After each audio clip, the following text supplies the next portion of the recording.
Don't take her away, please. She's the only one who makes the house feel warm." That was the first time billionaire Damien Vale heard his son sound alive again. Until then, 8-year-old Noah had lived in a mansion filled with silence, polite staff, expensive toys, and a father who measured love in schedules and solutions.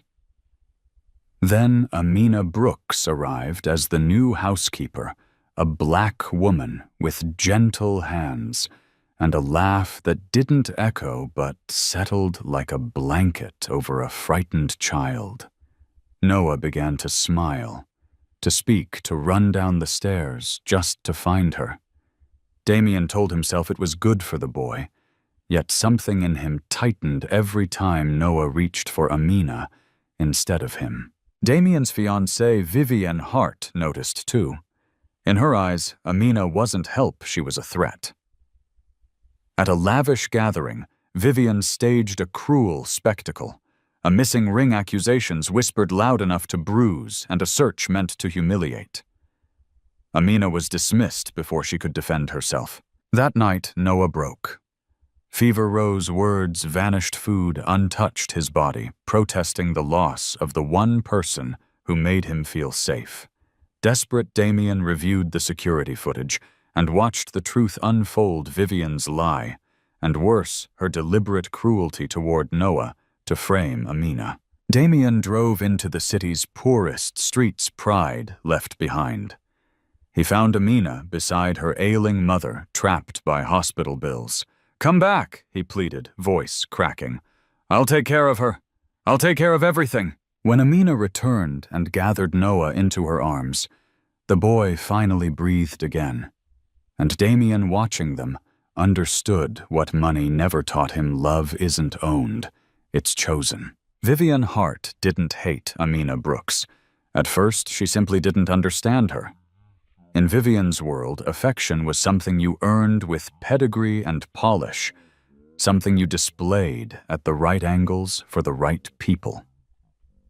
Yet this woman, quiet shoes, simple braids, hands that smelled faintly of soap, walked into the Vale estate, and without trying, became the gravity of the house. Noah didn't look past her the way he looked past everyone else. He saw her. He followed her like a small planet clinging to a sun. At dinner, Vivienne watched the boy's eyes light up whenever Amina entered the room, and she felt a cold panic take shape behind her ribs. Damien's gaze, brief, distracted, would drift after Noah, then land on Amina with something dangerously close to relief. Vivienne smiled through it, the perfect fiancé beside the perfect man, but inside her thoughts sharpened into a single accusation: she's replacing me. She's replacing you. So she began to tighten the rules. Noah needs structure, she'd say sweetly, like concern. Boundaries. She suggested Amina keep her distance. She criticized the way Amina spoke to him, too warm, too familiar. And every time Damien hesitated, Vivienne's voice softened into velvet. "You're the father. He should run to you." But Noah didn't run to Damien.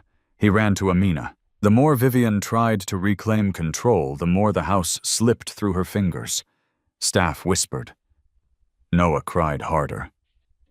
Damien grew quieter, as if some truth was forming that threatened everything Vivienne had been promised. In the mirrors of that mansion, Vivienne saw her own reflection, impeccable, untouchable, and behind it a boy laughing in a woman's arms, a laugh that made the walls feel less like marble and more like home. And that was the moment fear turned into strategy, because Vivienne didn't just want to be loved. She wanted to be necessary. And if a housekeeper could make Noah feel safe in ways she couldn't, then Amina Brooks wasn't help anymore. She was a rival. The night Vivienne chose to strike the Vale estate glittered like a jewel, champagne flutes catching chandelier light, laughter rehearsed and weightless. Amina moved through it quietly, refilling trays, smoothing corners, staying invisible the way she'd been trained to survive. Only Noah refused to let her disappear. He clung to her skirt whenever the crowd pressed too close, his small fingers trembling like he could sense a storm before it arrived. Then Vivian's voice sliced through the music. "My ring." The room paused. Faces turned. A hush spread slow and hungry. Vivian patted her hand dramatically, eyes wide with practiced panic. "It was right here," she murmured loud enough for everyone to hear. And then so softly, it felt like kindness her gaze landed on Amina. Amina froze. "Ma'am, I didn't—" Vivian stepped closer, smile still in place. "Of course. I'm not accusing you," she said, the lie wrapped in velvet, "but everyone knows you've been under pressure. Your mother's hospital bills, the oxygen, the medicines. It must be terrifying." Her words weren't sympathy. They were a spotlight exposing Amina's private struggle to a room full of strangers. Damien's jaw tightened. He opened his mouth, then closed it. The guests watched like it was entertainment, an uncomfortable thrill they could later call concern. Noah looked up at Amina, confusion in his eyes, and she felt her throat burn. Not from guilt, but from humiliation, the kind that makes you smaller without your consent. "Let's just be sensible," Vivian continued. "A quick check. For everyone's peace of mind." A staff member reached for Amina's bag. Amina pulled it back instinctively, not because she had anything to hide, but because dignity is the last thing the poor can cling to. "Please," she whispered, voice cracking. "Don't do this." Noah's grip tightened. "Amina didn't do it," he said, too small for anyone to take seriously except the one person who should have. Damien finally met Amina's eyes, and in that brief second she saw it doubt, hesitation, fear of looking weak in front of his world. And Vivian, watching him, knew she'd already won. Because the ring wasn't the point. The point was to make Amina feel like she never belonged there at all. The mansion didn't feel like a victory after Amina left. It felt like a funeral, dressed in marble. The next morning, Noah didn't come downstairs. He didn't ask for breakfast. He didn't even argue. He simply lay curled under his blankets, eyes open but unfocused, as if the world had gone dim, and he couldn't find the switch. By noon, his skin burned with fever. By night, he stopped answering when Damien called his name. Damien tried everything he knew how to buy: the best pediatrician, the fastest lab work, chilled compresses delivered by trembling hands. The staff moved like ghosts, careful not to make noise that might shatter what little peace was left. Vivian hovered in doorways, murmuring, "He'll be fine," as if certainty could replace comfort. But Noah's small body refused her reassurance. He turned his face to the wall and whimpered a single broken sound, half sob, half plea, "Amina." At the hospital, fluorescent lights bleached the color from Damien's confidence. The doctor listened to Noah's heart, checked his throat, reviewed the tests, and then looked Damien straight in the eyes with a gentleness that felt like accusation. "Physically, he'll recover," she said. "But this is grief. Children don't just miss someone, they attach. When that bond is severed suddenly, their bodies can revolt. Fever withdrawal, refusing food. This is what fear looks like when it can't find words." Damien stared at his son, so small in a bed too big for him, and something inside him split open. He remembered Noah's laughter, how it had returned only when Amina arrived. He remembered the way Amina's hands steadied the boy's trembling. And he remembered his own silence at that party, the moment he let doubt speak louder than truth. Outside the room, Damien's phone buzzed, with Vivian's messages polished, insistent, demanding control. He didn't answer. For the first time, he felt the terrifying shape of a question he could no longer ignore. What if the thief that night wasn't Amina, but the person who stole Noah's sense of safety? Damien didn't sleep that night. He sat alone in his study while the mansion breathed around him soft vents, distant footsteps, the faint, cruel quiet of a home that had forgotten how to hold joy. On the screen in front of him, the security system waited like a locked door. He typed in the date of the party fingers, steady only because his heart had already fallen into a numb, furious rhythm. The footage opened on glittering rooms and smiling strangers. Then Vivian appeared radiant, composed, moving through the crowd with a predator's patience. Damien watched her drift toward the side table, where she'd displayed the ring earlier, her hand hovering there for half a second too long. He leaned closer, breath snagging. Vivian's fingers slipped into her clutch. The ring vanished. Her smile never changed. A cold wave rolled up Damien's spine. He jumped ahead, scrubbing through the timeline until he found the moment his son had started to cry, when Noah had clung to Amina, as if she were his only anchor. The camera angle caught the hallway outside the ballroom half shadow, half light. Vivian stepped into frame with Noah behind her. She looked around once. Quick, careful, then lowered herself to his level with a tenderness so convincing it made Damien's stomach twist. And then the tenderness broke. Her hand snapped, not a mother's guiding touch, but a sharp, punishing squeeze hidden behind her body where no guest could see. Noah flinched. His face crumpled not from tantrum, but from pain and shock. Vivian's mouth moved in a whisper Damien couldn't hear, but the message was clear in the boy's terrified eyes. Be quiet. Be obedient. Be mine. Noah stumbled back toward the ballroom, sobbing, and the next clip showed Vivian turning smoothly into the crowd, perfect posture, perfect smile, just in time to discover her missing ring. Damien's blood turned to ice. The humiliation of that night reshaped itself in his mind, no longer a misunderstanding, but a staged execution. Amina's pleading voice, Noah's small defense, his own silence, his cowardice caught on camera, in every frame that mattered. He stood so fast the chair scraped the floor, and for a moment he couldn't breathe. This wasn't jealousy. It wasn't insecurity. It was cruelty, calculated, elegant, and aimed straight at the only two people who had brought warmth back into his son's life. When Vivian entered the study minutes later, drawn by the noise, she began, with the same polished concern. "How is Noah? Did the doctor—" "Stop!" Damien's voice came out low, unfamiliar, like something raw had finally learned to speak. He turned the monitor toward her. "Explain it." Her face flickered just once. Not guilt. Annoyance, like a mask slipping when the room empties. "I did what I had to," she said softly, as if love were a courtroom and she were the judge. He needed discipline. He needed to learn. Damien's eyes burned. He needed to feel safe. Vivian stepped closer, reaching for him. "Damien, you're emotional. We can fix this. We can replace her. There is no we." His words landed like a slammed door. "You don't get to hurt my son and call it devotion.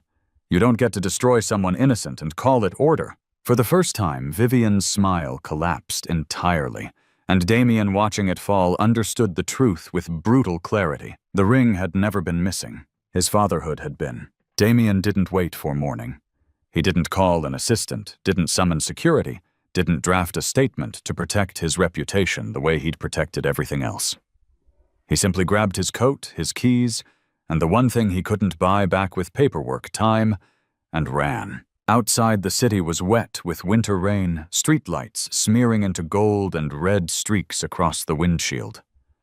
The mansion vanished behind him like a lie he'd lived in too long. Damien drove past boutique storefronts and manicured avenues until the pavement changed, until the buildings leaned closer together, until the air smelled like fried oil and exhaust, and life that didn't pretend to be perfect. He had Amina's address from an old employee form, just a few lines of ink that suddenly felt like a map to the only place his son's heart still lived. The apartment complex was narrow-tired loud in the way real places are. Distant arguments, A baby crying, someone's television humming through thin walls. Damien stood at the entrance for a beat, his expensive shoes hovering over a cracked step, his breath catching, as if the world itself was daring him to turn back. He didn't. Up the stairs, each flight peeled another layer off his pride. At the 3rd floor, he found the door paint-chipped numbers crooked and knocked. Once. Twice. His knuckles looked absurd against the worn wood, like a man who'd never had to beg for anything in his life. The door opened slowly. Amina stood there in a faded sweater, her eyes rimmed with exhaustion. Behind her, the air carried a faint, sterile tang. Medicine antiseptic, the quiet panic of sickness. For a second, she didn't speak. She just stared at him the way you stare at someone who hurt you and still expects you to make it right. "Mr. Vale," she said at last, voice flat with caution. Damien swallowed. Damien, he corrected, because tonight titles meant nothing. His throat tightened until the words came out rough. "I saw the footage." Amina's expression didn't change, but something in her gaze sharpened like a wound recognizing the hand that caused it. "I was wrong," he said, and the confession landed heavy between them. "I doubted you. I let her humiliate you. I stood there and did nothing while my son tried to defend you better than I did." He looked down, jaw trembling with anger he didn't know where to place. "And Noah is falling apart. He's calling your name like it's the only language he has left." Amina's hand tightened on the doorframe. "You fired me," she whispered. "In front of everyone." "I know." Damien's eyes burned. "I deserve every ounce of your anger.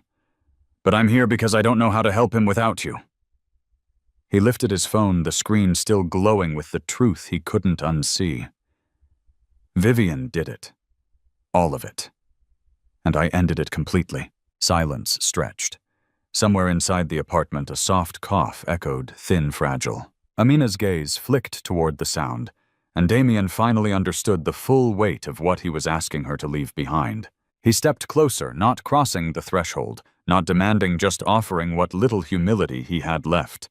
"Please," he said, voice breaking on the word, "tell me what it would take to make this right." Amina didn't answer Damien right away. Her eyes drifted past him into the hallway, as if she were weighing his apology against every humiliation that still tasted sharp on her tongue. Then, the cough came again, thin, rasping, the kind that sounded like lungs begging for air. Amina flinched and turned, and Damien caught a glimpse through the cracked doorway, a small living room crowded with second-hand furniture, an oxygen tank that looked borrowed from hope itself, and an older woman curled beneath a blanket, her face drawn tight with pain. Amina crossed the room with instinctive tenderness, pressing a hand to her mother's forehead, whispering, "I'm here, Mama. I'm here." Damien's chest constricted. He'd spent his life solving problems with signatures and wire transfers, but this wasn't a balance sheet, it was a daughter watching time run out. Amina faced him again, voice low, controlled, but trembling at the edges. "You want me to come back," she said. "But if I leave her, if something happens while I'm gone?" The sentence broke apart, swallowed by fear. "I can't choose your son if it means abandoning my mother." Damien stepped in, still careful not to claim space that wasn't his.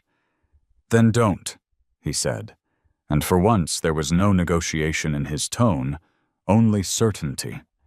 He pulled out his phone, not to threaten or prove, but to act. "Let me get her help. Tonight." His thumb hovered over the screen, as if he were afraid she'd think it was another performance. An ambulance, a specialist oxygen that doesn't run out because a bill comes due. I'll cover every cost hospital medication home care.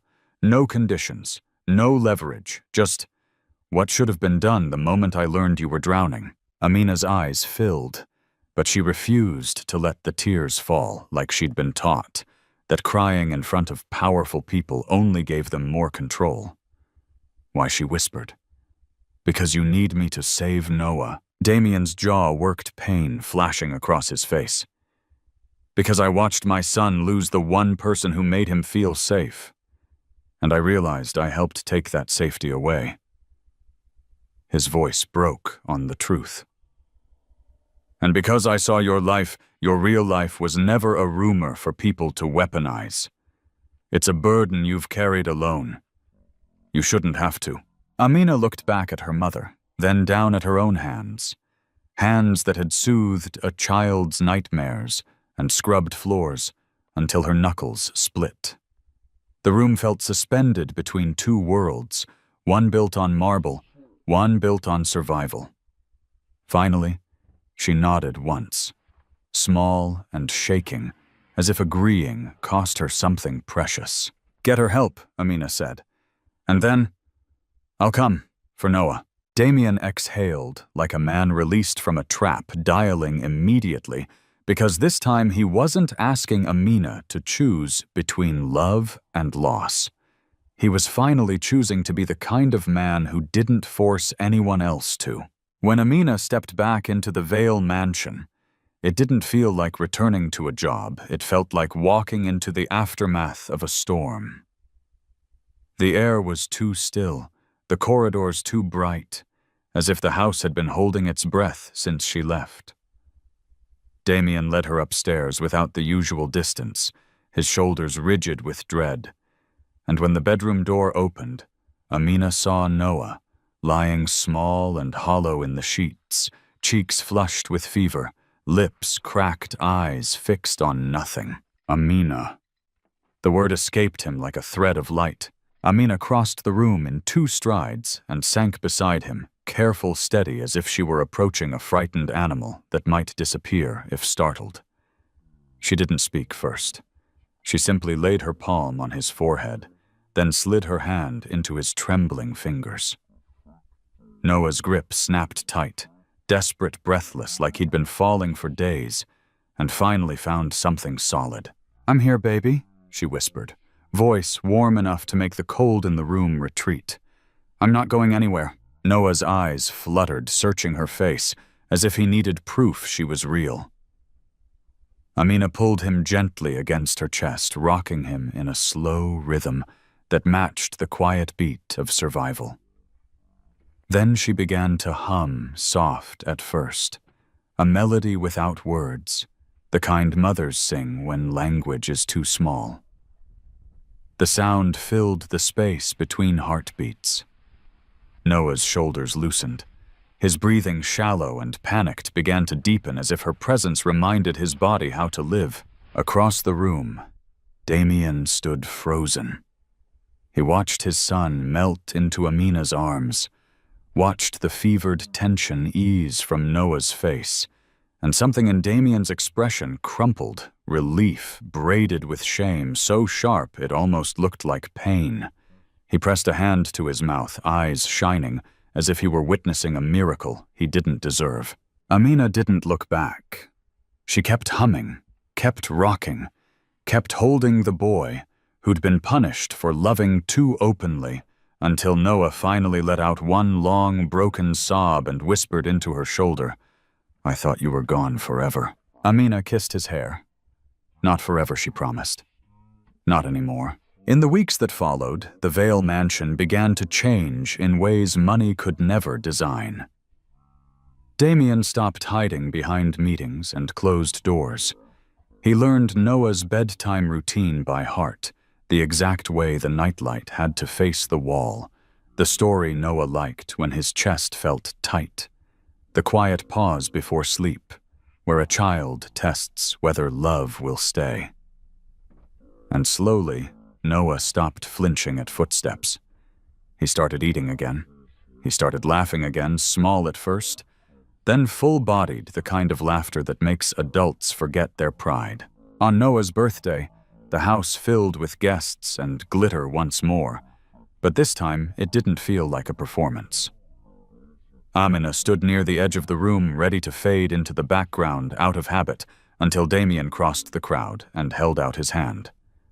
"Stay," he said, not as an employer, but as a man finally choosing honesty.